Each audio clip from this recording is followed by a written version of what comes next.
Xiao Jingyan and I grew up together, childhood sweethearts bound by marriage for 5 years. We treated each other with mutual respect, a couple envied by all around us, until our 3-year-old son, while buying a sugar figurine on the street, was trampled by a mad horse and killed instantly.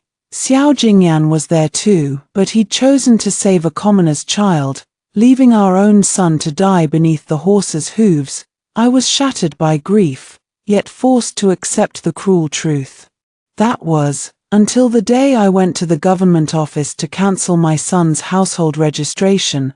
After flipping through the records, the clerk looked up and told me, "Madam Xiao, this child is a concubine's son. By law, cancelling the registration of a concubine's child requires the biological father's personal confirmation."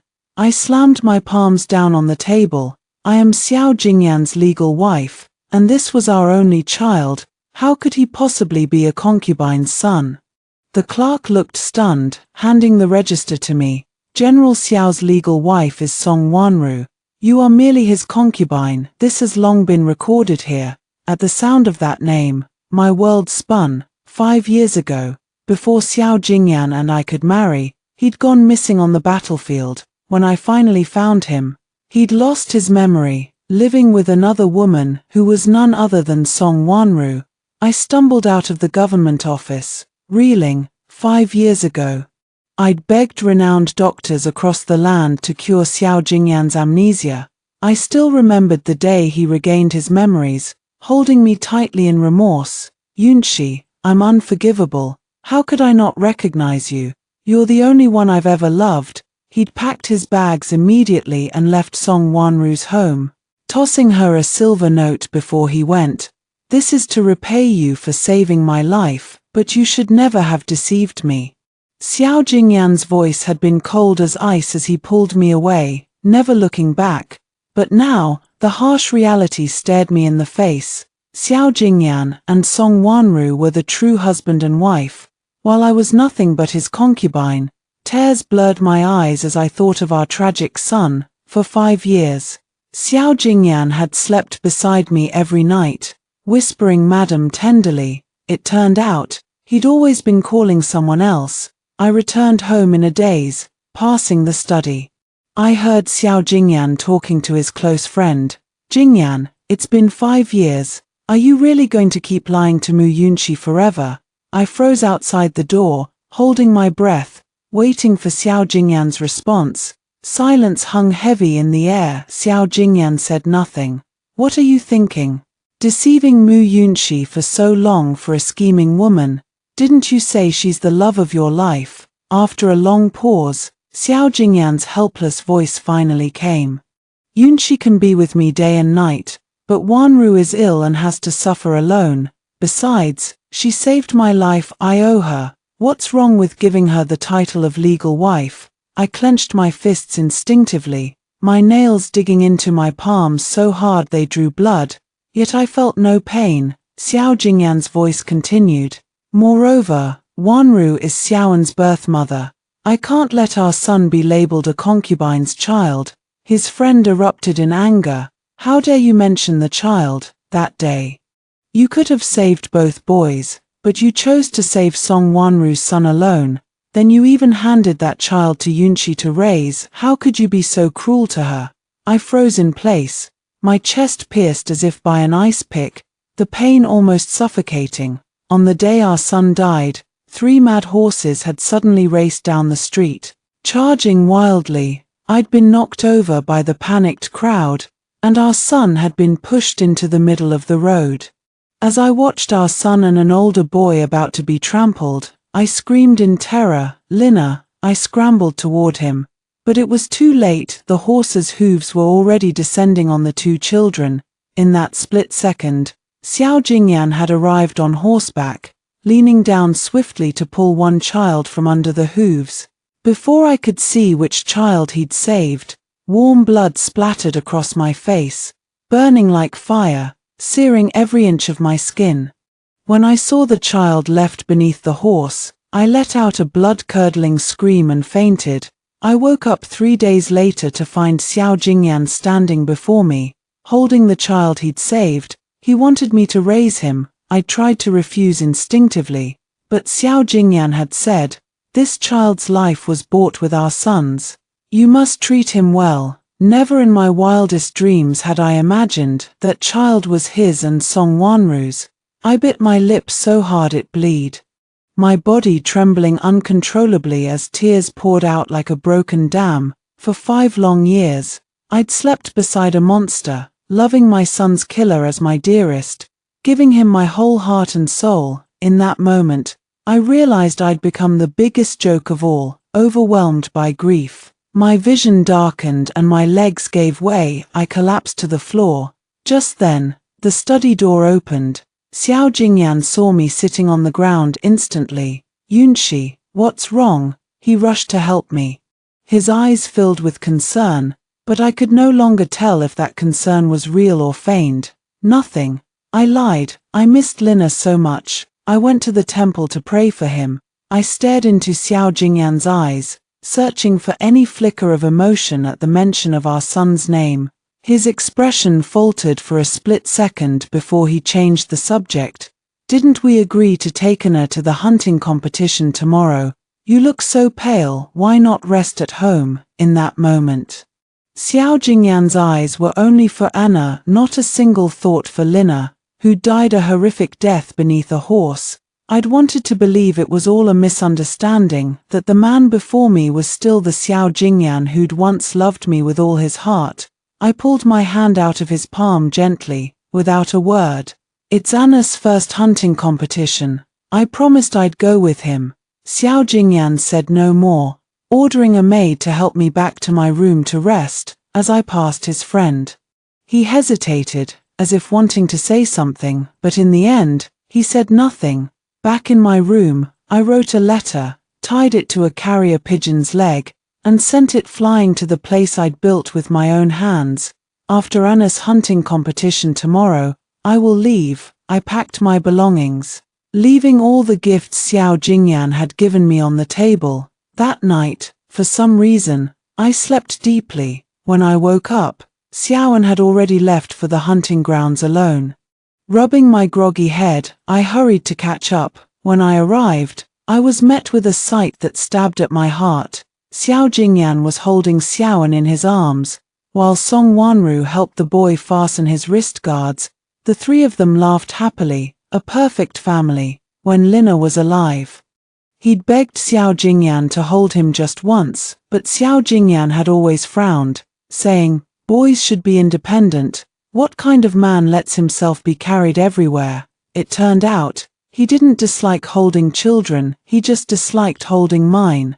Xiaoan spotted me first. His cheerful smile vanished instantly, replaced by a scowl. "What are you doing here?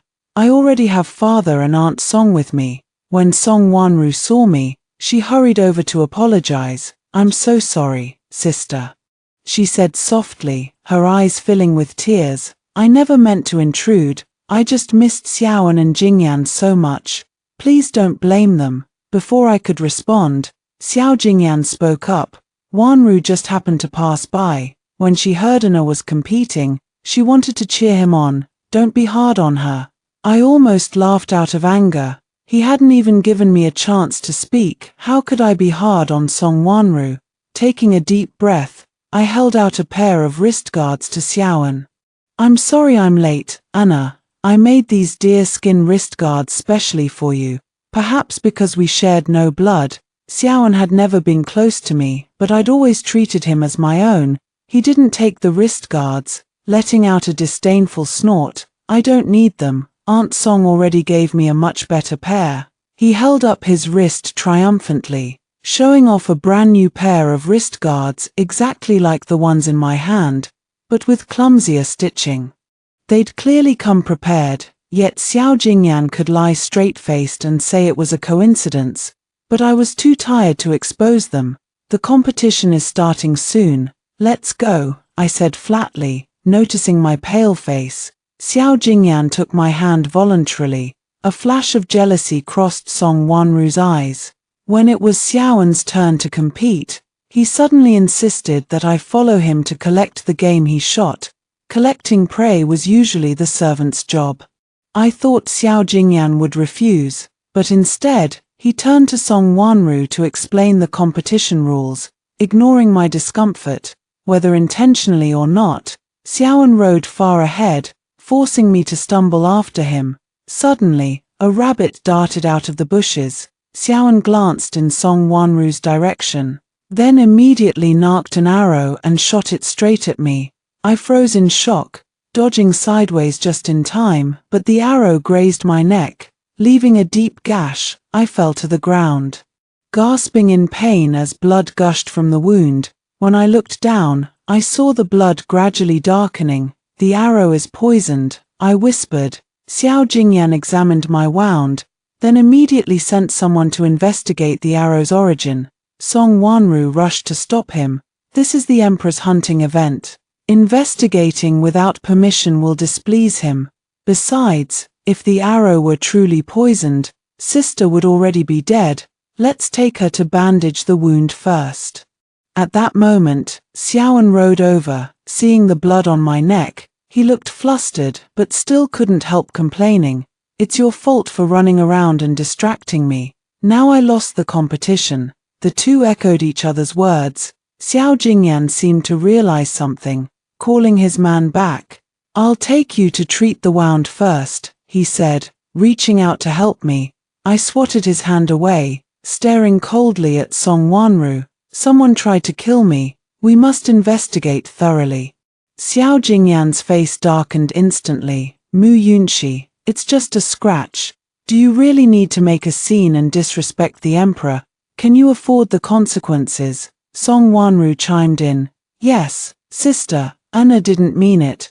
Why argue with a child and make a fool of yourself?" Her words only made Xiao Jingyan look at me with more disapproval. Xiaoan even glared at me fiercely. I let out a weak laugh. Truly, they were the real family. Even if we proved Song Wanru had tampered with the arrow, Xiao Jingyan would never punish her. I turned away from him, stumbling to my feet and walking away. Xiao Jingyan instinctively reached for me, but Song Wanru collapsed weakly into his arms. "Wanru, what's wrong?" Hearing the concern in his voice, I became even more determined to leave him. Perhaps he'd never loved me at all. I'd just been too blind to see it before, enduring the searing pain in my neck. I walked out of the hunting grounds and headed straight for the minister's mansion. There was no point in returning to the general's mansion. As for my belongings, let them throw them away. I wanted to see my parents one last time before leaving. I didn't know when we'd meet again, but to my shock, I was driven away as soon as I arrived at the gate. Where did this madwoman come from, daring to pretend to be our legitimate young lady? I froze. "Steward, it's me, Yunshi." The steward sneered. "Our legitimate young lady has already been found and is inside the mansion. You impostor, get out of here." The mansion gate suddenly opened. Song Wanru stepped out gracefully, dressed in luxurious silk robes. Her smile was gentle. "Sister is back, unfortunately. The identity of the minister's legitimate daughter now belongs to me." "What are you saying?" A cold chill swept over me. My face turned ashen from the poison. Xiao Jingyan's voice came from behind. "I arranged it." He stood on the steps, looking down at me condescendingly. "Yunshi, the government officials told me yesterday that you went to cancel Linus registration. I assume you know about your true status now. But don't worry, I will make you the true Madam Xiao." He walked down the steps and took my hand. "With me as your backer, no one in the capital will dare to wrong you. But Wanru is alone and helpless. I must give her some security." Even though I knew he didn't love me, even though I was leaving soon, seeing him defend his beloved so fiercely still pierced my heart. "So you stole my identity and gave it to her?" My voice trembled, and blood oozed from my neck wound. Xiao Jingyan frowned slightly. "It's just an empty title. Why are you so obsessed with it?" Seeing the blood, Song Wanru quickly pulled out a handkerchief to help me stop it, whispering a taunt only I could hear. "Mu Yunshi, did you know? I was the one who found those mad horses that trampled your son. Jingyan knew both boys were his, but he chose to save mine. Now do you understand who he truly loves? You poisonous woman. I lunged at her, grabbing her by the throat. Stop. My father rushed over, and the servants behind him pulled me away roughly. Song Wanru coughed violently, yet still defended me. Father, Yunshi can't accept that she's not the real legitimate daughter. She acted irrationally. Please don't blame her.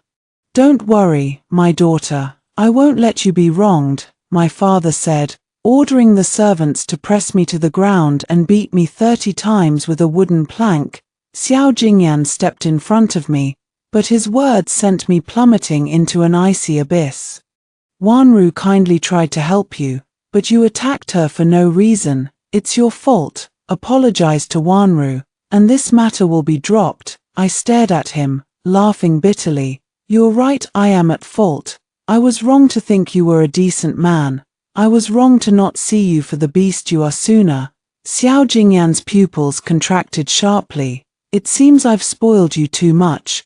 Continue beating her.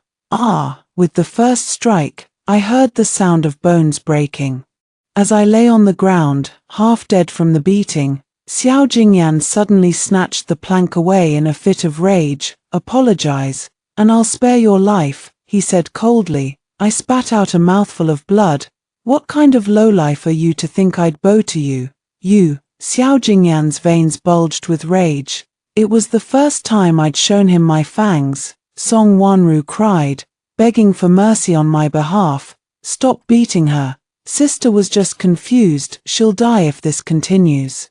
Xiao Jingyan roared an order, having me thrown into prison on charges of fraud and deception.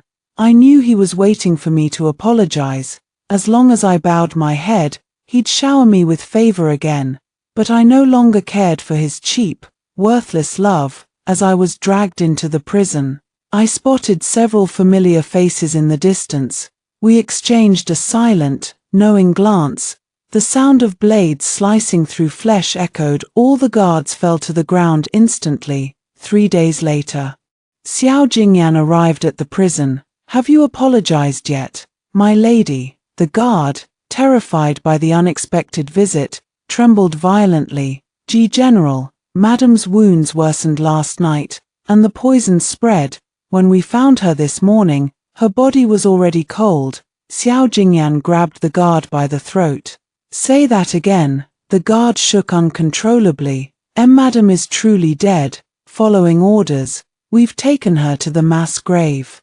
Xiao Jingyan kicked the guard away and rushed into the cell. The damp cell contained only a pool of blackened blood and a blood-stained silk dress in the corner, the one I'd worn when I was beaten. Xiao Jingyan erupted in fury. Where is she? The guard knelt with a thud. Why, you sent someone with an order, saying Madam was unforgivable. If she died, we were to take her to the mass grave and burn her immediately. Xiao Jingyan clenched his fists instinctively. He'd never issued such an order. At that moment, Song Wanru walked in, her skirt lifted. Hearing of my death, she looked utterly disbelief.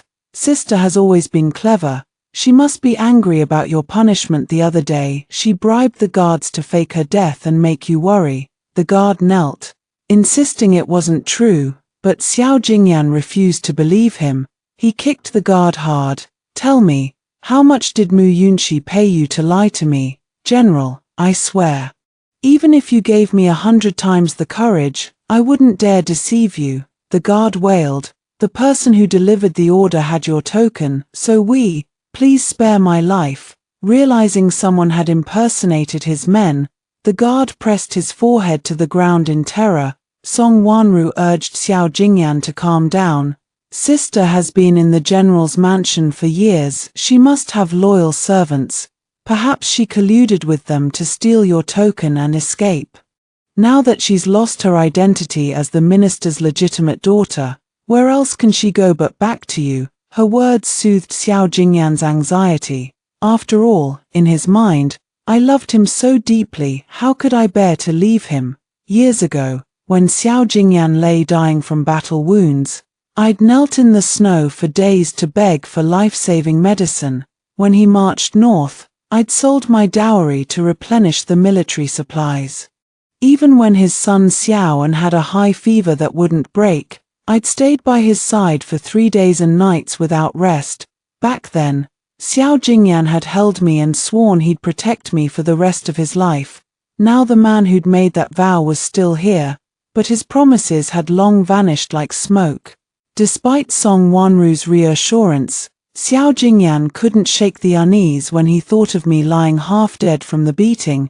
He hurried back to the general's mansion, leaving Song Wanru behind, but I was nowhere to be found. On the table in my room, piles of gifts he'd given me in our youth lay abandoned. I'd once cherished them like treasures, unwilling to part with a single one. Now they sat there alone, like discarded children. Xiao Jingyan couldn't understand what he'd done wrong to make me suddenly so cold. He summoned my maid, asking if anything had happened recently. The maid thought for a moment. Madam went to cancel young Master Linus' household registration. On her way back, she passed the study and stood outside for a long time. Xiao Jingyan suddenly remembered the conversation he'd had with his friend that day.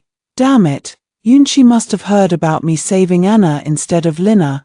He could explain that. Surely that was why I was upset. Relieved, he ordered the steward to select fine jewelry and silk from Sueyu Pavilion.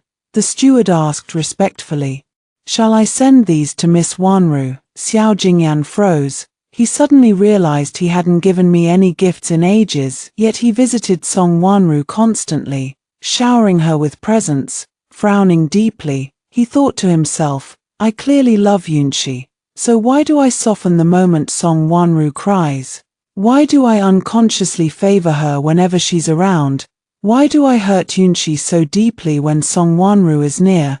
Even though I hold Yunqi dear to my heart, these questions made his head throb again. After losing his memory, he'd suffered from severe headaches until Yunqi begged for a miracle cure that restored his memories. "General, are you all right?" the steward asked, interrupting his thoughts. Xiao Jingyan rubbed his head and waved it off. "I'm fine. The gifts are for Madam, have them sent to the mansion." "Yes, sir." Once the steward left, Xiao Jingyan immediately dispatched his secret guards to investigate what had really happened during his amnesia, whether Song Wanru's version of events was true. Since their marriage, he'd spent most of his time with Song Wanru, barely accompanying me. Guilt gnawed at him. He ordered servants to wait at the gate, instructing them to report immediately if they saw me return. Xiao Jingyan was certain I'd come back. In the past, whenever they fought, I'd always been the first to reconcile. This time, he was willing to swallow his pride and apologize. Surely I'd forgive him. He waited in the study until midnight, the candlelight fading as he drifted off to sleep. In his daze, he felt someone gently lean into his arms, the familiar scent of her hair filling his nose. "Yunqi, you've finally come back," he murmured, tightening his arms instinctively, his voice hoarse. The person in his arms looked up, but it was Song Wanru, smiling at him. "Why is it you?" Xiao Jingyan pushed her away abruptly. Anger flashed in Song Wanru's eyes. "What? Disappointed I'm not Mu Yunqi? Get out," Xiao Jingyan growled, suppressing his rage. Song Wanru laughed instead of getting angry. "Don't forget, General I'm your legal wife. Isn't it better that Mu Yunqi is gone? From now on, the three of us can be together forever." She swayed her hips and sat on his lap, her fingers trailing lightly across his chest in a suggestive manner. Xiao Jingyan instinctively tried to push her away, but he smelled a sweet, cloying fragrance. His arm froze mid-air, though his heart filled with disgust. His palm moved uncontrollably to her waist. Song Wanru smiled triumphantly, leaning in to whisper in his ear, "That's better. Your body has always belonged to me." A sudden noise came from outside the window. Seizing the opportunity, Xiao Jingyan bit his tongue. The taste of blood dispelled the sweet scent. He grabbed Song Wanru by the throat. "What did you do to me?" At that moment, chaos erupted outside the door. The door was kicked open with a crash. a heroic-looking woman strode in with several fierce subordinates, followed by a man with a bruised and swollen face. When Song Wanru saw the man, she gasped in shock. It was Mu Tianlei, the father she just recognized. Mu Tianlei was dragged in by the subordinates and thrown roughly to the ground. Xiao Jingyan quickly stood up and bowed to the woman. "Mother-in-law, what brings you here?" "The visitor was my mother, Nai Yuluo, famous throughout the capital as the valiant cavalry general. It was my mother who had arranged my marriage to Xiao Jingyan. Back then, I'd been head over heels in love with him, seeing how young he was yet already a decorated war hero. My mother had deemed him a responsible man and agreed to the match. She'd never imagined that after our wedding, Xiao Jingyan would fall for someone else. Ignoring Xiao Jingyan entirely, my mother turned her wrath on Song Wanru. You, a lowly illegitimate child, dare to covet the position of the minister's legitimate daughter. You're audacious beyond measure. Seize her and flog her 30 times, avenge my daughter." It turned out Song Wanru was indeed Mu Tianlei's daughter, but an illegitimate one. My mother had never thought that after using her military achievements to secure Mu Tianlei the position of minister, he'd secretly visited brothels and fathered an illegitimate child. Song Wanru instinctively cowered behind Xiao Jingyan. Xiao Jingyan stared at her coldly. "You really are a Mu. Then why did you make me help you steal the legitimate daughter's identity? How many more lies have you told me?" Refusing to let Song Wanru speak, my mother ordered her men to drag her away. Terrified, Song Wanru knelt and begged for mercy. My mother sneered, "I'll spare you on the condition that your precious father takes your punishment." Song Wanru agreed without hesitation. Mu Tianlei roared with rage, calling her selfish. "I should have let you die in the womb." Song Wanru snapped back, enraged. "Selfish. You're the one who snuck off to brothels and made my mother give birth to me as an illegitimate child. You lived in luxury while my mother and I suffered endlessly. You deserve to die." Tired of their petty squabble, my mother ordered them both dragged away and flogged 30 times each. Overwhelmed with guilt, Xiao Jingyan approached my mother. "Mother-in-law, where is Yunshi?" I. Before he could finish, my mother raised her hand and slapped him hard across the face. "How dare you mention Yunshi? You deceived her for 5 years for that scheming woman, even making her raise another man's child. I was blind to let my daughter marry a monster like you. How could you betray my trust?" Xiao Jingyan knelt before her, his head bowed. "Mother-in-law, I'm sorry, I do love Yunshi, but somehow I couldn't control myself." My mother shouted angrily. "Lies. When Yunshi was here, you spent every night carousing with that whore. Now you claim you were bewitched." She threw a letter of severance at his feet. "From this day forward, my daughter and you are no longer husband and wife. All ties are severed." Xiao Jingyan knelt, grabbing her sleeve. "Please, mother-in-law, let me see Yunshi. I must apologize to her in person and atone for my sins." Grief flashed in my mother's eyes. "She's dead. You'll never get the chance to repent." Boom. Xiao Jingyan felt his world collapse, even though he couldn't believe I'd died so easily. The searing pain tore through his chest as if he were being cut to pieces. Phut! He suddenly vomited a mouthful of black blood. A wriggling GU worm emerged from it, thrashing weakly before dying. Staring at the worm on the ground, Xiao Jingyan's eyes filled with bone-chilling cold. When Song Wanru woke up again, she found herself in a dark, damp cell. She tried to move, but the wounds on her back sent a sharp pain through her body, soaking her in cold sweat. Looking up, she saw Xiao Jingyan standing outside the cell, his face dark with fury. "Jingyan, what's happening? Did that bitch Nai Yuluo lock me up? Hurry and let me out, I'm in agony." She put on a pitiful, helpless expression. Xiao Jingyan ignored her, throwing a divorce letter at her feet. "Sign it." Staring at the letter in confusion, Song Wanru stammered, "Jingyan, what's wrong with you? You promised to love me forever and never abandon me. How dare you play the victim with me?"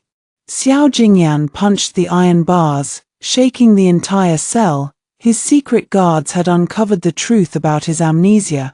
Xiao Jingyan had suffered a head injury on the battlefield and woken up with no memories. Song Wanru had seduced Deputy General Zhong, who'd lied to Xiao Jingyan, claiming Song Wanru was his fiancée, giving her the opportunity to care for him.